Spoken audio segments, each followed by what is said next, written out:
De Extra opent vandaag met een bericht over een opgeluchte minister-president Eugène Ruggenaat. Volgens hem heeft Curaçao een eerste slag in de strijd tegen corona overwonnen en bevrijden we ons daarom aanstaande vrijdag van een deel van de coronamaatregelen.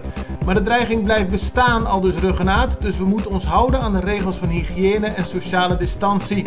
Vanaf aanstaande vrijdag geldt in ieder geval geen lockdown meer op Curaçao en ook wordt de kentekenregeling Plaatje die Dia opgeheven. Hoewel de lockdown wordt opgeheven, blijft de avondklok nog gewoon van kracht. Dat heeft minister van Justitie Quincy Girigori gisteren gezegd. Al meer dan een maand mag niemand tussen 9 uur 's avonds en 6 uur 's ochtends de straat op, tenzij ze een bijzondere toestemming hebben.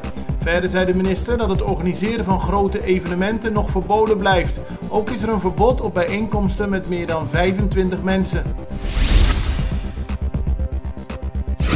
Op de voorpagina van de Extra staat vandaag een foto van enkele passagiers die gisteren vanuit Nederland naar Curaçao kwamen met een KLM-vlucht. Het gaat volgens de Extra om 13 mensen, waaronder medici en ingezetenen van Curaçao.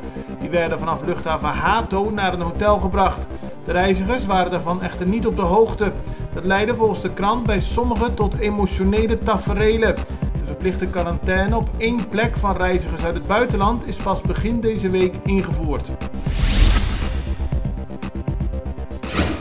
De vakbonden APVO, STRAF, NAPB, SAP en CITEC hebben gedreigd naar de rechter te stappen om betaling van eerder overeengekomen loontreders en ook betaling van vakantiegeld af te dwingen. De overheid heeft echter aangekondigd dat de loontreder voorlopig niet wordt betaald en vanaf volgende maand zal er ook geen vakantiegeld meer worden overgemaakt. De regering heeft de bonden uitgenodigd om aan te schuiven bij een vergadering van de Raad van Ministers om te horen wat de gevolgen zijn van de coronacrisis voor onze economie. De bonden hebben echter aangegeven liever te blijven vasthouden aan het overleg met minister van Bestuur, Planning en Dienstverlening Armin Conquet en niet naar de ministerraad te komen.